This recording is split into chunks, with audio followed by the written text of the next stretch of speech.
Hi friends, இன்றைக்கி நம்ம செல் பயாலஜினா என்ன, செல் தியரியில் என்னெல்லாம் சொல்லியிருக்காங்கங்கிறது தான் பார்க்க போகிறோம். செல் பயாலஜினா ஒரு செல்லில் என்னெல்லாம் இருக்கும், அதோட ஃபங்க்ஷன் என்ன அப்படி படிக்கிறது தான் செல் பயாலஜி. இதை நம்ம சைட்டாலஜின்னு சொல்லுவோம். சைட்டாலஜின்னு ஒரு தனி பிரான்ச் 1893 உருவாச்சு. அப்போ ஹெர்ட்விக்னு ஒருத்தங்க சைட்டாலஜிக்கும் ஹிஸ்டாலஜிக்கும் இடையில உள்ள வித்தியாசத்தை நல்லா தெளிவாக சொன்னாங்க. ஸோ 1893 இது ஒரு தனி பிரான்ச்சாக உருவாச்சு. நெக்ஸ்ட்டு ஹிஸ்டாலஜி அண்ட் சைட்டாலஜினா என்னன்னு பார்க்கலாம். ஹிஸ்டாலஜிங்கிறது ஒரு ஆர்கனிசத்தில் இருக்கிற வெவ்வேறு டிஷ்யூ சிஸ்டத்தை பற்றி படிக்கிறது ஹிஸ்டாலஜி. இதுவே சைட்டாலஜிங்கிறது ஒரு டிஷ்யூவில் இருக்கிற செல்ஸை பற்றி படிக்கிறது. நிறையா செல்ஸ் சேர்ந்தது தான் ஒரு டிஷ்யூ. அப்படி இருக்கும்போது அந்த டிஷ்யூவில் இருக்கிற ஒவ்வொரு செல்லை பற்றி படிக்கிறது சைட்டாலஜி. வாங்க நம்ம ஃபாதர் ஆஃப் செல் பயாலஜின்னு சொல்கிறோம்.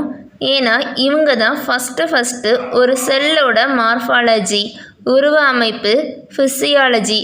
இப்போது ஒரு ஆர்கனிசம் இருக்குன்னா அதோட ஃபங்க்ஷன் என்ன, அதோட பார்ட்ஸ் என்ன அப்படின்னு சொல்கிறது ஃபிசியாலஜி. இவங்க ஒரு செல்லோட மார்ஃபாலஜியும் ஃபிசியாலஜியும் பற்றி சொன்னதுனால இவங்கள நம்ம ஃபாதர் ஆஃப் செல் பயாலஜின்னு சொல்கிறோம். Next molecular biology. மாலிகுலர் பயாலஜிங்கிறது ஸ்டடி ஆஃப் பயோமாலிகுல்ஸ். பயோமாலிகுல்ஸுங்கிறது கெமிக்கல் காம்போனண்ட். இது நம்ம பாடிக்குள்ளே ப்ரெசண்ட்டாக இருக்கும். நம்ம பாடியில் நடக்கிற இம்பார்ட்டண்ட் ஆக்டிவிட்டிக்கு ஹெல்ப் பண்ணும். கூடவே அந்த பயோமாலிகுல்ஸோட மெட்டபாலிசத்தை பற்றி படிக்கிறது தான் மாலிகுலர் பயாலஜி. மெட்டபாலிசம்ங்கிறது ஒரு செல்லுக்குள்ளே நடக்கிற கெமிக்கல் ரியாக்ஷன். இது ஃபுட்டை எனர்ஜியை மாற்றுறதுக்கு ஹெல்ப் பண்ணும். மாலிகுலர் பயாலஜியில் ஜீன்ஸை பற்றி படிப்பாங்க. அந்த ஜீன்ஸ் ஏதோ ஒரு ரூல்ஸை ஃபாலோ பண்ணும். அந்த ரூல்ஸை பற்றி படிப்பாங்க. கூடவே அந்த ஜீன்ஸ் எப்படி வெளிப்படுது அப்படிங்கிறத படிப்பாங்க. மாலிகுலர் பயாலஜியில் நம்ம நியூக்ளிக் ஆசிடை பற்றி படிப்போம். நியூக்ளிக் ஆசிட்னா டிஎன்ஏ, ஆர்என்ஏ அதெல்லாம் பற்றி படிக்கிறது மாலிகுலர் பயாலஜி. மாலிகுலர் பயாலஜிங்கிற வேர்டை ஃபஸ்ட்டு யூஸ் பண்ணது வில்லியம் அஸ்பெர்க் 1945.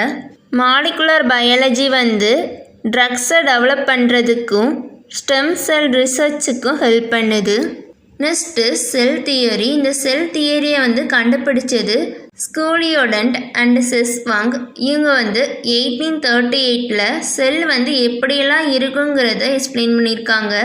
இந்த தியரியில் என்ன சொல்லியிருக்காங்கன்னா, எல்லா செல்லுமே ஒரு ஆர்கானிசம், ஒரு உயிருள்ள ஆர்கானிசம்னு சொல்லியிருக்காங்க. எல்லா பிளான்ட்ஸ் கிட்டையும் அனிமல்ஸ் கிட்டையும் இந்த செல்ஸ் ப்ரெசண்ட் ஆகிருக்கும். இந்த செல்ஸ் நல்லா ஒன்றோட ஒன்று ஒட்டி வரிசையாக அரேஞ்ச் ஆகிருக்கும்னு சொல்கிறாங்க. நெக்ஸ்ட்டு செல்ஸ் எல்லாமே முன்னாடி உருவான செல்ஸில் இருந்து உருவாகுதுன்னு சொல்கிறாங்க. நெக்ஸ்ட்டு ஒரு ஆர்கனிசத்தோட நடவடிக்கை ஒவ்வொரு செல்லோட நடவடிக்கையை பொறுத்து தான் அமையும்னு சொல்கிறாங்க.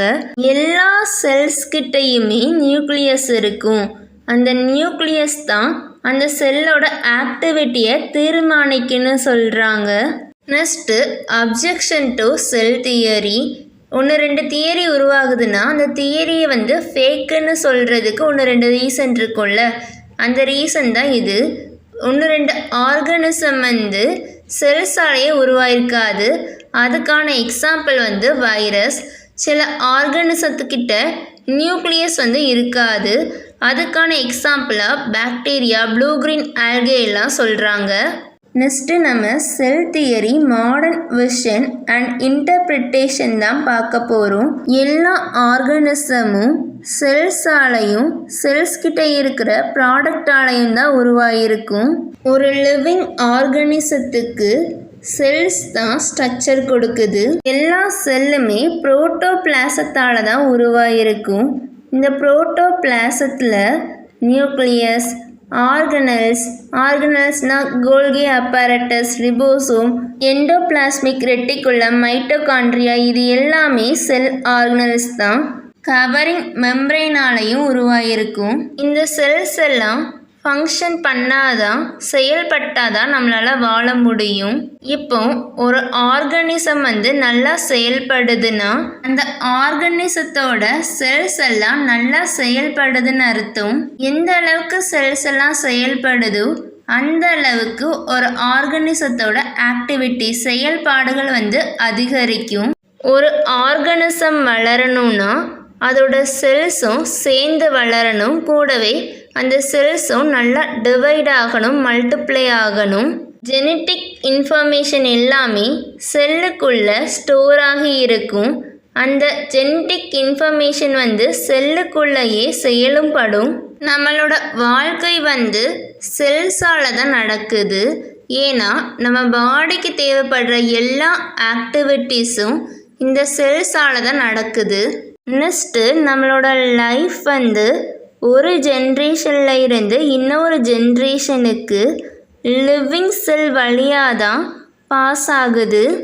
ஆல்ரெடி இருக்கிற செல் டிவைட் ஆகி தான் புது செல் உருவாகுது.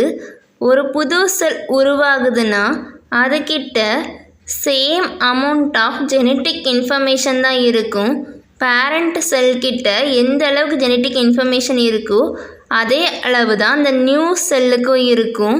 செல்ஸ் எல்லாம் டோபிபொட்டண்ட்டாக இருக்கும். இப்போ ஒரு செல் இருக்குன்னா அந்த செல் தேவைப்படும் போது எந்த செல்லாக வேணாலும் உருமாறுற மாதிரி ப்ரெசண்ட்டாக இருக்கும். அதுதான் டோபிபொட்டண்ட். எது வரைக்கும்னா ஒரு செல் இதுக்கான ஃபங்க்ஷனுக்கு மட்டும் அப்படிங்கிற மாதிரி மாறுற வரைக்கும் செல்ஸ் எல்லாம் டோபிபொட்டண்ட்டாக தான் இருக்கும். தேங்க்யூ. தேங்க்ஸ் ஃபார் வாட்சிங்.